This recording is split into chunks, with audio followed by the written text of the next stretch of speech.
If you want to win the Kentucky Derby, the Risen Star is the race to watch. Just ask Sierra Leone, Angel of Empire, Epicenter, and Mandaloun. These were winners that made some serious noise on the first Saturday in May. The stakes high, the field deep, and with 50 Kentucky Derby points on the line, yes, we've gone up to 50. This battle at 1 1/8 distance on the dirt at the Fairgrounds in New Orleans can make or break a Triple Crown contender's dreams. Facts and figures, they're going to give you the winning edge. I give you the stats, you make the picks. Hyatt's more from Trifecta and a little bit extra. And we're about to go through all 13 horses. Yes, I said 13, but this is a race where you're going to find a serious Derby contender. You want to go to a specific horse? That's okay. There are timestamps below, but I promise you, you're going to want to stick around. There's a story with every horse, and the metrics are going to help you find your winner. Oh, and by the way, none of the horses have gone 1 1/8 distance. Boom, let's go. First up, we have American Promise, trained by D Wayne Lukas and ridden by Keith Asmussen. If experience counts, this horse has it. He's one of our more seasoned runners of the group with 7 starts, 1 win, 1 place, and 1 show. Now, it did take him 6 tries to break his maiden meaning first time win. And when he did, it was a $110,000 maiden race at Oakland Park in the mud. He was coming out of post position 1, gate to wire, winner. Now that race was at 1 1/16 distance, and it's important to look at these 3-year-olds and the distances they're running because you want to know, do they have the stamina to go the longer distances? He had 4 tries at the 1 1/16 distance and a win and a place to show for it. But what happened when he went up to stakes company? He hung at the gate. It was like he was suspended in midair for some time, but then he took the fight to Speed King. Unfortunately, he tired and finished 6th. Well, until he was disqualified and finished 7th. Now, does it worry me that he tired and now he has to go the 1 1/8? Somewhat, but he had to expend a lot of energy to get to Speed King. And he's coming out of post position 1, and that's where he won at 1 1/16. That was against maidens, and I'll consider that because now he's going up against the likes of East Avenue and Built and Jonathan's Way, all of the class. He's also a $750,000 purchase by Justify, and Justify got the distance being a Triple Crown winner. And you don't spend $750,000 on a horse without some high expectations. So will American Promise deliver on his promise and give us a breakthrough performance on Saturday? Next up, we have the number 2 horse, Jonathan's Way. And this horse has something only a few contenders in this race has, a stakes race win and a Kentucky Derby prep race at that. He is trained by Philip Bauer and will be ridden by Jose Ortiz, who is the leading rider here at the Fairgrounds. Oh, and by the way, they have a 27% win rate together. Jonathan's Way is making his 3-year-old debut, and if his past performances indicate anything, he has nothing but upside. He burst onto the scene at Saratoga, $100,000 maiden race going 6 furlongs. He wins by 4. That was dominant. Then he goes to the G3 Iroquois, a Kentucky Derby prep race in September. Gate to wire winner over Owen Almighty, who just came in 2nd in the Sam F. Davis. Then he goes to the big scene, the Breeders' Cup Juvenile Race, where he kind of misfired and came in 7th. His trainer said he wasn't seasoned enough for that race, but he did learn. He goes into the Kentucky Jockey Club race, trades a bunch of bumps, rallies, and finishes 2nd. So, can he go the distance? Well, he's gone 1 1/16 twice, the Breeders' Cup misfire and the Kentucky Jockey Club race where he was very gritty. And he's by Vacoma. And Vacoma has very good stats of 3-year-olds and dirt routers. Let's now talk about his training. He's been training consistently at the Fairgrounds, which means he knows this track. And he delivered a bullet workout recently. So, will Jonathan's Way continue his progression on the Kentucky Derby Trail by winning the Risen Star on Saturday? The number 3 horse is Vassimo. He's the least experienced horse in the field we've talked about so far with only 2 starts. But don't let that fool you. He is undefeated. And when Todd Pletcher keeps Irad Ortiz in the irons, something to pay attention to. This horse starts his career at Gulfstream, $60,000 maiden race going a mile, where he wins in a solid effort. Then he goes to Tampa Bay Downs, trying 2 turns for the first time in a 1 40-yard race. It's the 4-5 favorite. He was on the inside. He's stalking. He locks onto the leader and wins. What I want you to note is the race notes for both those races say driving, which means he was full of run at the end. But here's the tricky part. Who did he beat? It's not the Risen Star competition. And on their best days, East Avenue, Built, Jonathan's Way, and even American Promise have higher speed ratings than Vassimo. But with only 2 starts, he has a lot of upside, and his speed figures are improving, and he's by Nyquist, who is a good sire of dirt routers. And you cannot discount the fact that Irad Ortiz is coming in from Florida to ride him. So, will Vassimo pull the upset and remain undefeated on Saturday? Well, we've been waiting for this one. The number 4 horse, East Avenue, he's back. Trained by Brendan Walsh, this colt before the Breeders' Cup Juvenile race was undefeated and untouchable. He started his career at Ellis Park in a $71,000 maiden race where he went gate to wire and won by 8 lengths. That is pure dominance. Then he goes to the Claiborne Breeders' Futurity at Keeneland, stretching out to the 1 1/16 distance. Can he do it again? Absolutely. Wins by 5, going gate to wire. In fact, he was even increasing his lead at the end. Those 2 performances make him the favorite in the Breeders' Cup Juvenile. So what happens? Well, it was pure disaster. He stumbled at the gate, never gets in the race, finishes 9th. That was 106 days ago, and he's ready to show that that was just a fluke. He's been training consistently here at the Fairgrounds, even getting a bullet work on January 17th. He's got Tyler Gaffalione back in the saddle, and he's ridden him twice before. So this horse is locked and ready to go. Can he go the extra distance? Well, if you look at his finish in the Claiborne Breeders' Futurity, that would suggest so. And he's one of the fastest horses in the field. He loves the lead, so if he gets out of the gate cleanly, watch out. Will he lead us straight to the winner's circle? The number 5 horse, Chunk of Gold, this colt is trained by Ethan West. 2 career starts, a win and a place, both at Turfway Park and both on the synthetic. He won his debut going 6 furlongs. But the horses he beat that day didn't really light up the track next time out. He then stretches out to a mile distance, coming in 2nd. What he did show in both of those races was good late speed, and that can come in handy if the pace is as fast as expected.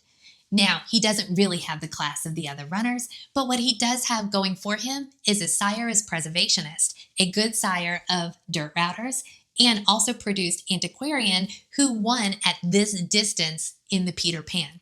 So is Chunk of Gold a contender or a long shot with a shiny name? The number 6 horse is Seattle Road, trained by Tom Amos. He has 5 starts, 1 win and 1 place, and that win came here at the Fairgrounds in a $58,000 maiden race, but it did take him 4 tries to get that first win. The last time we saw him was in the G3 LeCompte, also here at the Fairgrounds, going 1 1/16. That race was not pretty. In the slop, he had to come out of post 13 in a 13-horse field and got buried. Now, he did make up some ground finishing 7th, but he finished behind Built and Magnitude, who are also in this race. And in prior races, he finished behind Render Judgment and American Promise, also in this race. His speed figures aren't really up to par with some of the other runners, but he has good late speed, and that can help you fill out some vertical wagers if the pace melts down. So will Seattle Road pave his way to victory? The number 7 horse, Septarian, has really strong connections. Trained by Chad Brown and ridden by Flavien Prat, together they have a 28% win rate. 3 starts, 2 wins, and 1 show. But both those starts, much shorter distances and with a different trainer. 4.5 furlongs and 6 furlongs. He was then purchased privately and sent to the Chad Brown barn, and Chad Brown enters him into the Gulfstream Mucho Macho Man, going 1 mile. Now, he was very impressive going 6th to 3rd, but the form of that race hasn't held up. The winner, Guns Loaded, finished dead last in the Holy Bull, and the 2nd place finisher, Treaty of Rome, just finished 9th in the Sam F. Davis. So maybe not as impressive as it looked. But let's talk about his pedigree. He has the same sire as Medina Spirit, who won the Derby until he was disqualified, but also came in 2nd in the Breeders' Cup Classic. His speed figures aren't quite up to par, but he's getting blinkers. He's got really strong connections. He's got really good training leading up to this, and he may have some upside. So I would keep an eye on him in the paddock. See if he's ready to go. He may be one that surprises us on Saturday. The number 8 horse Giocoso is trained by Keith Desormeaux, and never underestimate a Keith Desormeaux longshot at the Fairgrounds. If you need proof, go back to 2013, where he won with I've Struck a Nerve, paying $272 for every $2. Will Giocoso be his next upset? This horse has 6 starts, 2 wins, 1 place, and 1 show. But here's the kicker. Both of those wins came on the turf. 4 of his starts came on the turf. He did try dirt in the G3 Iroquois in September and finished 3rd behind Jonathan's Way, who's in this race, and Owen Almighty, who came in 2nd in the Sam F. Davis last week. But this is what I want you to pay attention to. In that race, he had one of his best speed ratings, and that was back in September, and he has 2 more races under his belt since then, but they were both on turf. He didn't fare well in the Castle and Key Bourbon Stakes on the turf, finishing 6th, but he rebounded and got a win in an allowance race next time out. But how is he going to do getting back to the dirt? That's the question. He's been training consistently here at the Fairgrounds, and his sire is Not This Time. And Not This Time is also the sire of Epicenter, who won this race in 2022. So, will we see the Keith Desormeaux magic again on Saturday? The number 9 horse is Built, and he's laid a solid foundation here at the Fairgrounds. He's trained by Wayne Catalano and gets a new rider aboard on Saturday with Luis Saez. Now, he has been nothing but solid in his 4 starts. 2 wins, 1 place, and 1 show. His first win came in a $100,000 maiden race going 7 furlongs at Keeneland, where he got the best of Rendered Judgment, who's in this race. He then goes to the Gun Runner, a Kentucky Derby points race here at the Fairgrounds, going 1 mile and 1/16. In that race, and I was there that day, he was super impressive, winning by 6 lengths over Magnitude and Rendered Judgment, who are also in this race. He then goes to the G3 LeCompte, also here at the Fairgrounds, also 1 mile and 1/16. It was a sloppy mess that day. He had to grind his way to 2nd place, and he lost by a neck to Disco Time. Now, his trainer noted that he was on the rail for most of that race, and that was the worst place to be, so that makes that performance even more impressive. He was supposed to skip this race and go right to the Louisiana Derby, but his connections didn't want to miss out on those coveted Kentucky Derby points. And can he go the extra distance? Look back at the Gun Runner. That would suggest so. He's also by Hardspun, who won at this distance and had top progeny winning at this distance, including Wicked Strong and 2 fills. So will Built lay that foundation and get us back to the winner's circle on Saturday. Speaking of Rendered Judgment, the number 10 horse is Rendered Judgment, trained by Kenny McPeak and ridden by Brian Hernandez Jr. This is your 2024 Kentucky Derby winning team. 4 starts, 1 win, 1 place, and 1 show. The win was in a $120,000 maiden race at Churchill Downs, where he actually won against American Promise, the number 1 horse in this race. More importantly, 3 of the 4 starts are at the longer distance of 1 mile and 1/16, which we want to look at to see if a horse has the stamina to run the 1 mile and 1/8. Now, how did he fare when he stepped up to stakes class? Not so well. In the G2 Kentucky Jockey Club, he was no factor, finishing 5th. Then he comes to the Gun Runner here at the Fairgrounds, going 1 mile and 1/16. He stumbled badly at the start, and he finishes behind the winner Built and Magnitude, both in this race. Speed-wise, he's been a bit below the other contenders. But on a positive note, his workouts have been getting faster, but they have not been consistent. Can he go the distance? He's by Blame, and Blame won at this distance in the Stephen Foster and the Whitney. So, will Rendered Judgment lay down the law on Saturday and get the win? The number 11 horse, Jolly Samurai, is trained by Danny Pish and will be ridden by Renee Diaz. 5 starts and 3 wins. At first glance, that record is very solid, but the 3 wins all came 7 furlongs and under. He tries a mile in the Remington Springboard Mile at Kentucky Derby prep race, and we know that that race is super formful. Coal Battle and Speed King, the 1st and 2nd place finishers, they went on to win major Kentucky Derby prep races to date. But Jolly Samurai goes 5 wide and can only finish 5th. He then goes to the G3 LeCompte here at the Fairgrounds, going 1 mile and 1/16. Very sloppy that day. He traded some bumps, got stuck in traffic, finishes 9th. Between his poor performances going 1 mile and longer and his speed ratings, it's hard to see how Jolly Samurai will be a threat in the Risen Star. The number 12 horse is Vamos Carlitos. He's trained by Greg Foley and will be ridden by Florent Giroux. Now, this is a very interesting horse in this race. 4 starts, 2 wins, 1 place. He wins on debut in a 1.70-mile race at Horseshoe Indy on a wet track. Then things got a little chaotic. He ships to Churchill Downs. He's entered into a turf race. Things don't go well in that race, and then goes to a $40,000 claiming race, which he wins. He gets claimed. He gets shipped to the Greg Foley barn and ends up here at the Fairgrounds. Greg Foley enters him into a 1.16 race against Admiral Dennis.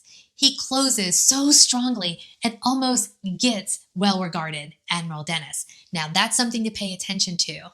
This could be a very fast-paced race, and Vamos Carlitos may be picking some up at the end and fill out the vertical wagers.